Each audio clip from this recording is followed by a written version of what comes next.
Sí, sí. Bueno, muy buenos días, queridos hermanos. Es una bendición poder estar aquí con ustedes, ver algunas caras conocidas. Ya nos vimos en alguna oportunidad, entonces es bonito volver a encontrarnos. Hoy estamos frente a una parábola de Jesús.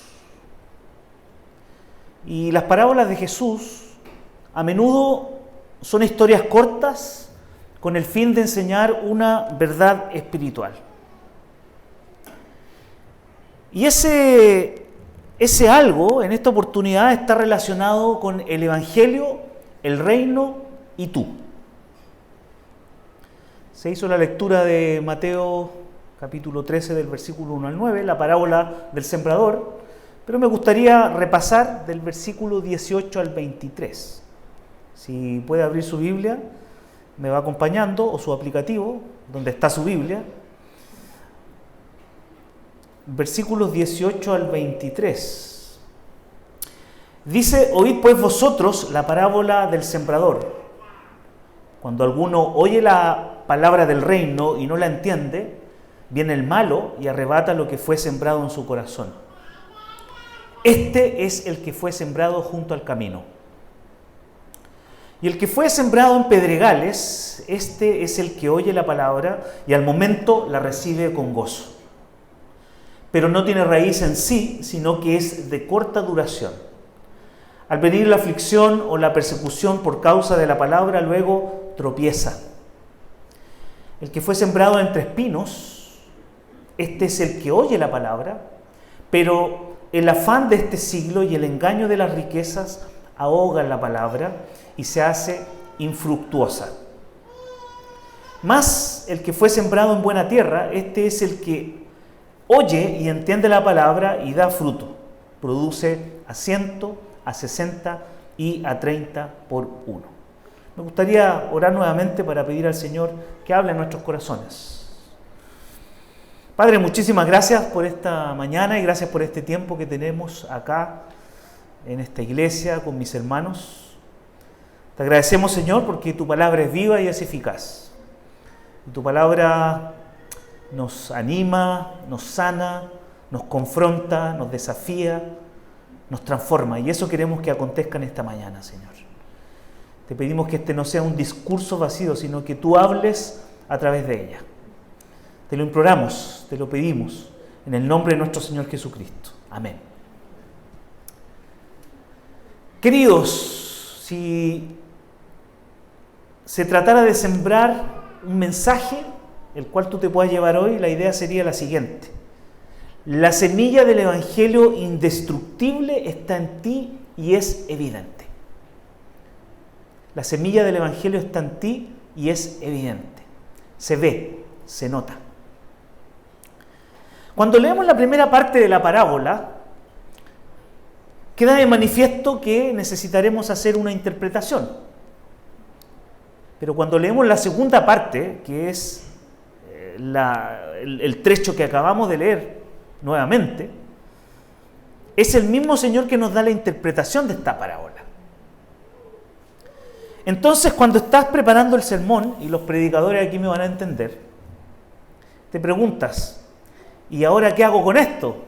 Se supone que hay una parábola que hay que interpretar y el mismo Señor Jesucristo dio la interpretación y nos revela la verdad de esta parábola, lo que Él ha querido decir, y ya está ahí, y es un hecho. En ese sentido, lo único que podemos hacer es poner atención en los detalles y cómo estos tienen que ver con nuestras vidas. De pronto, cuando volvemos a reflexionar y a poner nuestro corazón en la exhortación de la palabra del Señor, Dios nos sorprende, permitiéndonos ver otras verdades relacionadas con nuestra manera de pensar y el Evangelio mismo. El Señor Jesucristo, un día cualquiera, estaba saliendo de una vivienda, no sabemos a quién pertenecía esta vivienda, pero camina para sentarse frente al mar. Evidentemente podemos suponer que este trayecto desde la casa hasta la orilla del mar no fue un recorrido tranquilo para Jesús, pues al parecer duró poco tiempo sentado allí. Es de suponer entonces que la cantidad de gente que le seguía, ¿no?, es ese momento que provoca ciertas dificultades para el Señor.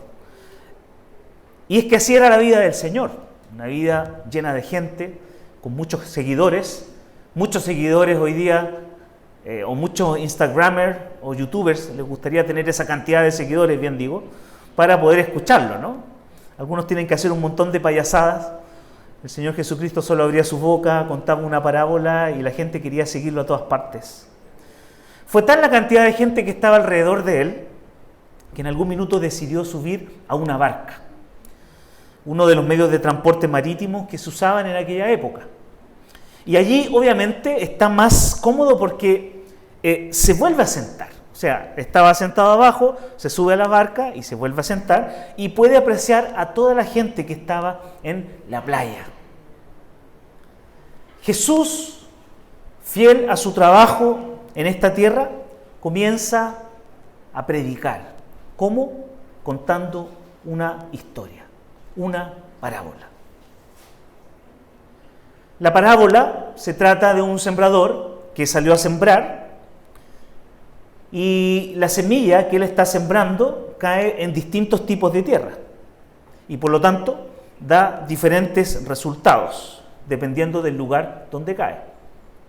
Porque lógicamente una semilla que cae junto al camino, un empedrado, un mato de maleza o en buena tierra no dará el mismo resultado. Al pasar el tiempo, Jesús revela el significado de esta parábola e identifica al sembrador con el predicador, la semilla con el evangelio y la tierra con las personas que responden a lo que fue sembrado. ¿Cuál es el resultado? 4 personas que oyen la palabra del reino. Sin embargo, a pesar que todos pueden oír la palabra en esta parábola, no todos llegan o pueden llegar a las mismas conclusiones. O dicho de otra manera, no pueden florecer de la misma manera, de la misma forma. ¿Por qué? Porque en el caso de la semilla que fue sembrada junto al camino, Jesús señala que oyendo no entiende. Viene el malo y arrebata lo que fue sembrado en el corazón. Hasta cierto punto podríamos pensar que se trata de una semilla fallida y llama la atención que haya sido sembrado en su corazón y en el mismo acto quitado y arrebatado. Porque la pregunta que uno se hace es, ¿tiene el malo poder para arrebatar el evangelio que es sembrado en el corazón de las personas? La verdad es una pregunta difícil, pero es válida al mismo tiempo. Y uno dice, ¿qué es lo que quiso decir Jesús con esto? O sea, ¿puede que él plante el evangelio y que venga el malo y la arrebate? ¿Existe la posibilidad de que el evangelio sea sembrado y luego quitado? Cuando nosotros siempre hemos afirmado que la salvación es de Dios y nadie puede cambiar esa realidad. La respuesta a esta interrogante está ahí mismo, porque dice que oye la palabra del reino y no la entiende. Es decir, si bien es capaz de oír, parece haber sido guardada en el corazón, realmente, pero no ha logrado penetrar el corazón porque se encuentra en el camino, fue la semilla sembrada junto al camino. De ahí entonces que alguien pueda tomarla, ¿no?, sacarla de su lugar y quitarle obviamente el poder de producir los efectos que se espera que una semilla produzca. Este es el típico caso de las personas con las cuales compartimos el evangelio y te miran cuando estás compartiendo con ellas como poniéndote atención. No sé a cuántos les ha pasado esta experiencia. Parecen entender, pero una vez que comienzas a preguntarles si entendieron que después de la caída todos somos del club de los pecadores, y de ahí habla sobre la importancia de la obra de Cristo en la cruz, del derramamiento de su sangre en favor nuestro, de su muerte y resurrección, algo que parece tan simple para nosotros, Luego te das cuenta por ese feedback, por esa mirada e incluso por esas respuestas que no han entendido absolutamente nada. Y suele ser un poco frustrantes.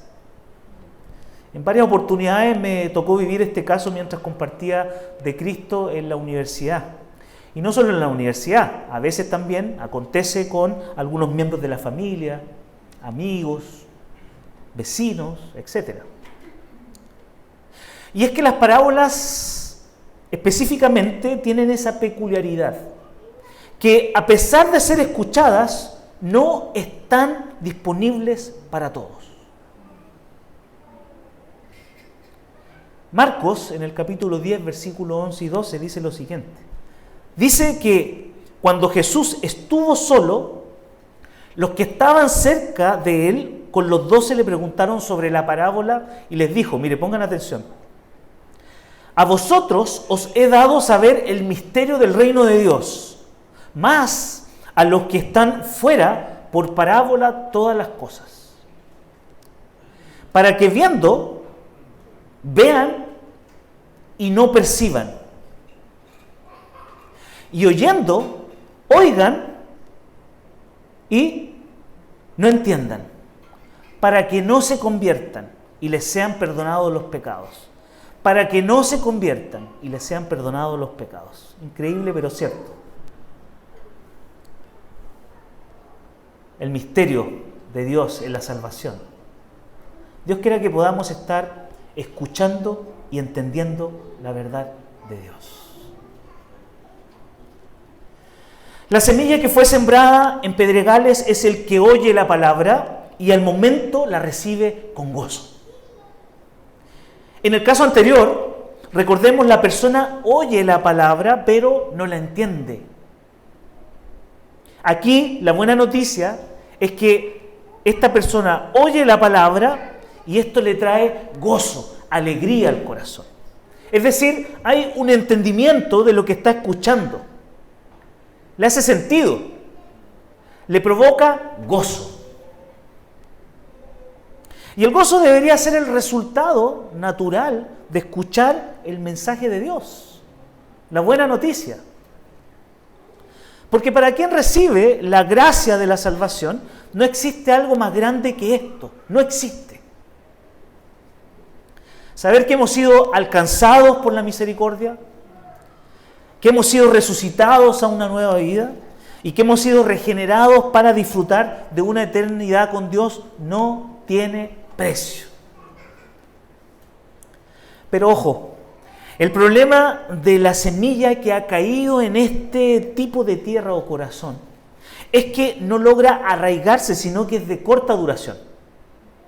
Pues al venir la aflicción, dice la Escritura, o la persecución por causa de la palabra, luego tropieza. Si la semilla no logra echar raíz, es imposible que pueda fructificar. Porque si no logra echar raíz, o sea, aferrarse a un suelo, a una base o un fundamento, el resultado no puede ser otro que perder de vista su convicción, su compromiso, el propósito para el cual existe. Bajo esa lógica, si bien el caso anterior ni siquiera logra entender, este todavía es peor porque parece experimentar el gozo de oír la buena noticia, pero no logra apropiarse de ella. La historia de la iglesia, queridos, tiene innumerables ejemplos de este tipo de casos, ya que apunta a aquellos que han experimentado el gozo del mensaje, pero cuando viene la aflicción o la persecución por causa de la palabra, luego tropieza, pero no siempre fue así. Al contrario, el cristianismo después de la muerte del Señor fue sufrido. Y muchos cristianos enfrentaron el martirio. Y lo enfrentaron con alegría, con gozo también. En las clases de historia de la iglesia, siempre recordamos que Esteban fue el primer mártir en el año 35 después de Cristo. Y desde ahí, desde el comienzo de la cristiandad, la iglesia y los cristianos han sido perseguidos. De hecho, se habla de 10 persecuciones oficiales patrocinadas por el Imperio Romano durante esa época. Las principales de estas persecuciones seguramente ustedes las escucharon, fueron promovidas por Nerón entre el año 64 y 68. Según la tradición, todos los apóstoles murieron de forma violenta al final de este periodo, excepto Juan. Mateo muere por la espada, Marcos después de ser arrastrado por las calles de la ciudad, Lucas ahorcado en un olivo, Santiago decapitado, Felipe ahorcado, Bartolomeo desollado vivo, Andrés en una cruz, Matías apedreado y después decapitado, Bernabé apedreado hasta la muerte, Pablo decapitado y Pedro crucificado de cabeza hacia abajo. Después de la muerte de Juan, el último de los apóstoles, que se dice muere ya de viejo, la actitud de algunos creyentes cambió. Y la famosa correspondencia entre Plinio, el gobernador del Ponto, y el emperador Trajano en el año 111 y 113 lo certifican. En una de sus cartas y en uno de los párrafos dice: los que negaban ser o haber sido cristianos, dice Plinio en uno de sus párrafos, y continúa identificando como aquellos que en algún minuto desertaron de la fe cristiana. Fueron presionados, fueron obligados a adorar ídolos, dioses, ¿no? Y si no lo hacían, eventualmente conseguirían la muerte. ¿Cómo estamos en este punto? ¿De qué lado? ¿De qué equipo? ¿Estamos viviendo el cristianismo de una manera consistente a pesar de las adversidades? ¿Estamos preparados para lo que pueda venir? No, Cristian, estás exagerando. ¿Cómo tanto? Estamos en un país tranquilo. Aquí nunca va a pasar algo de persecución. ¿Cómo se te ocurre hablar de eso? Pregúntele a nuestros hermanos venezolanos a ver qué les dicen. ¿Hay profundidad para la aflicción o la persecución? Las cosas pueden cambiar de un momento a otro. ¿Cómo está tu corazón?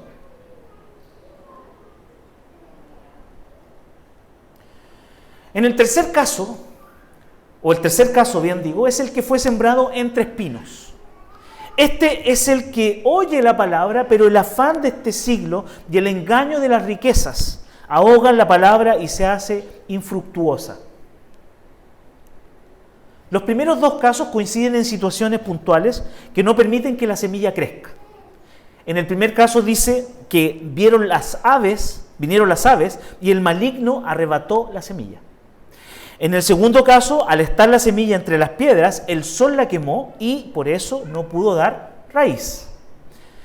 En este caso, la semilla es arrojada, igual que las anteriores, pero cae entre los espinos. Espinos que son asociados con las cosas de este mundo.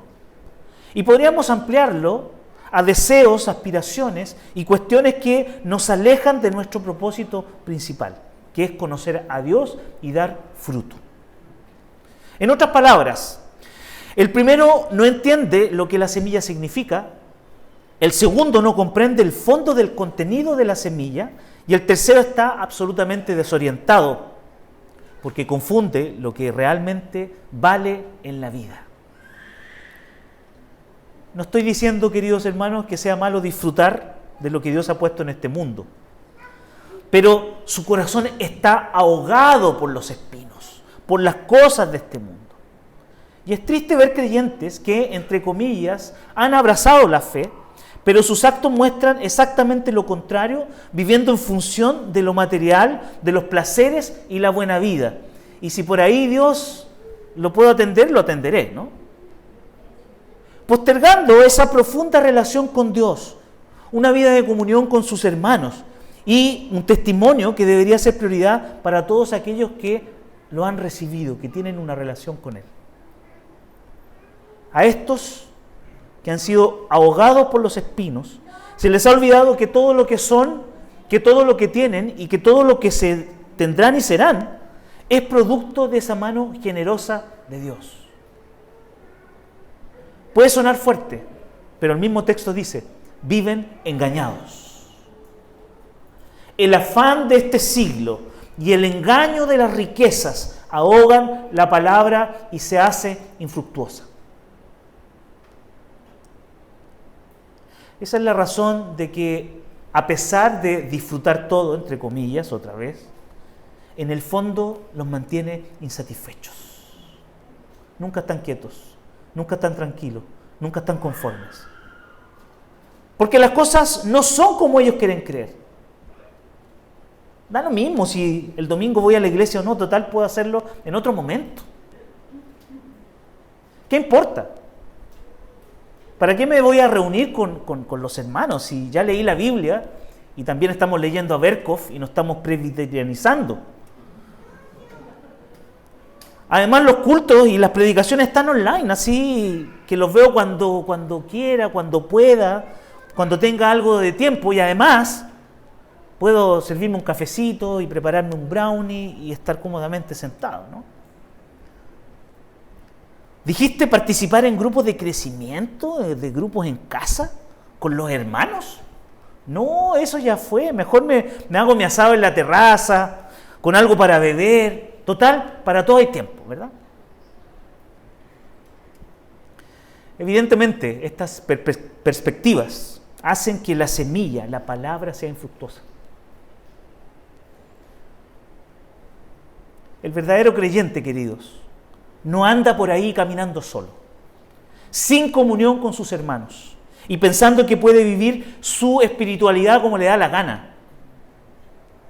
Es más, este pasaje está precisamente afirmando que eso no es posible para el que se dice cristiano. Pues viven afanados como Marta, engañados como el joven rico y extraviados como los fariseos. No améis al mundo ni las cosas que están en el mundo. Si alguno ama al mundo, el amor del Padre no está en él. Porque todo lo que hay en el mundo, los deseos de la carne, los deseos de los ojos y la vanagloria de la vida, no proviene del Padre, sino del mundo. Dice Primera de Juan, capítulo 2, versículo 15 al 16. El último caso es el que nos debería hacer sentir identificados, porque el texto dice: mas el que fue sembrado en buena tierra, este es el que oye y entiende la palabra y da fruto, y produce a 100, a 60 y a 30 por uno. ¿Quién dijo yo? Ese soy yo. Así es, así debería ser, así tiene que ser. Aquí es donde el peso de la enseñanza culmina y reafirma lo que dijimos al principio. Eso de la semilla indestructible del Evangelio que está en ti y es evidente, se nota, se ve. Porque este creyente ya no solo es creyente, sino que es cristiano. ¿Pueden ver la diferencia? Cualquiera, como dijimos en esas clases que tuvimos acá, puede ser creyente. Porque cualquiera puede creer lo que quiera. Pero no cualquiera es cristiano, porque no cualquiera puede predicar la palabra de Dios. Si llevamos esto a los números, podríamos decir que los verdaderos cristianos, los que no se distraen, son los menos. 1 de cada 4, de hecho, ¿no? Siguiendo la lógica del pasaje. Hay 4 y la semilla solamente brota en 1. De pronto este podría ser un buen sermón también para los postmilenialistas, pero no nos metamos en teología. Al mismo tiempo son estos, donde la semilla creció, son los más productivos, ya que a diferencia de los que no fructifican, dice que el cristiano da fruto y un fruto abundante. ¿Cuántos aquí, contrastando los casos anteriores, podrían afirmar sin ninguna duda: yo soy ese? Soy el cristiano que describen las Escrituras. Soy el cristiano del peregrino, de John Bunyan. Entre paréntesis, se los recomiendo leer. Queridos, la semilla que cae en buena tierra, en la que ha preparado el labrador, no tiene otra opción que ser consecuente con lo que ha sido plantado en su corazón. La semilla indestructible del Evangelio, del que oye y entiende la palabra. La verdad, tenemos una tremenda responsabilidad en relación a esto, porque en un lenguaje coloquial somos afortunados de ser depositarios de la verdad. Somos afortunados de poder oír el Evangelio de Cristo, su vida, su obra, su muerte y su resurrección, y entender lo que Dios ha querido comunicar. Ya que hemos visto y no todos tienen la posibilidad. Hemos oído y no todos tienen la posibilidad. Los plantados en buena tierra no tienen excusa, porque oyen, entienden y actúan en consonancia con la nueva vida que Dios les ha dado. Sé que esto podría ser perturbador para algunos, sobre todo cuando nos miramos al espejo de la palabra de Dios y pareciera ser que no estamos dando el ancho, que no estamos actuando realmente como corresponde, y que la imagen del que da fruto no coincide con nosotros. Y ahí uno se abre los ojitos y se empieza a preocupar, ¿verdad? Pero ¿sabes? Todo esto no es algo que tú puedas encontrar, no es algo que pueda surgir de la nada, o que puedas desarrollar por ti mismo, como aconsejan los modernos coaches de automotivación. Porque si pones atención a la historia, es la propia semilla del Evangelio del Redentor la que lo hará. Y ella lo hará porque fue plantada en la tierra que Dios escogió, porque fue plantada en tu corazón, porque es una semilla divina, una semilla que producirá fruto, y mucho fruto, porque no puede ser de otra manera. El profeta Isaías, también usando la realidad de la naturaleza, lo decía de esta manera: porque como la lluvia y la nieve descienden de los cielos y no vuelve allá, sino que riega la tierra y hace germinar y producir, y da semilla al que siembra y pan al que come, así será mi palabra que sale de mi boca. No volverá a mí vacía, sino que hará lo que yo quiero y será prosperada en aquello para lo que lo envié. La palabra y la semilla del Evangelio producirán frutos. Puede ser que hoy esté produciendo al 100, a 60, 30, pero está produciendo. Porque la obra de Dios es permanente, es real, es verdadera. Hermanos, al cierre de esta predicación, me gustaría exhortarte para que puedas evaluar tu vida con relación a lo que deberías estar haciendo y produciendo como cristiano. Algunos hablan de aplicación. Y personalmente, yo desconozco el momento en el cual te encuentras. No sé si eres nuevo en la fe cristiana, si ya tienes algunos años, o de plano si eres antiguo en la iglesia, para no decir viejo, ¿no? Esta parábola nos ha enseñado que hay 4 tipos de corazones. Y de estos 4 tipos de corazones, 3 de ellos viviendo en una ambigüedad constante. Y el último con una comprensión, actividad y productividad que no tienen los otros 3. En este caso suponemos que el texto también se está refiriendo a ti, como lo acabo de mencionar. ¿Por qué? Porque hemos sido expuestos a una descripción de lo que debe ser la semilla que se ha sembrado en tu corazón. Pues Dios ha tomado los medios usando al propio Señor Jesucristo, que nos habla hoy a través de su palabra, pero también en algún minuto alguien pudo haber compartido contigo esa palabra, un amigo, un misionero, un pastor, que plantó la semilla divina en tu vida. Esta semilla obviamente está ahí y se encuentra produciendo fruto. Como dije en algún minuto, a veces mucho, otras veces no tanto, poco, pero lo está haciendo. ¿Pero qué nos referimos con dar fruto? ¿Qué es el fruto? ¿Cómo damos fruto? Bueno, la verdad es que podríamos tomar esta semilla y manipularla genéticamente, ¿no? Y usarla para exhortarte a ser un buen cristiano. Un cristiano cumpliendo con las expectativas que tenemos acerca de lo que deben ser los buenos cristianos en esta época. Entonces, si yo le pregunto a usted qué es un buen cristiano, probablemente, no sé, pues pensará que el buen cristiano ora todos los días, lee la Biblia, es generoso, También podría ser que es buen vecino, ayuda a los necesitados, cumple con los diezmos, por supuesto, participa en las misiones, apoyando las misiones. Hay tantas cosas que podríamos decir respecto a lo que es un buen cristiano. No obstante, la manipulación genética de esta semilla, si yo lo hiciera de ese modo, pórtese bien, haga esto, esto y esto, sería una distorsión de la verdad de Dios. Porque a pesar de que deberíamos hacer estas cosas por lo que Dios ha hecho en nuestras vidas, el fruto de la semilla de la que estamos hablando hoy siempre ha sido la del Evangelio.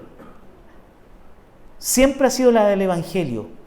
O sea, la parábola finalmente está apuntando a que podamos revisar nuestro compromiso con la obra, con la gracia, con la salvación a través de la predicación, con Cristo, con el Evangelio, con la salvación.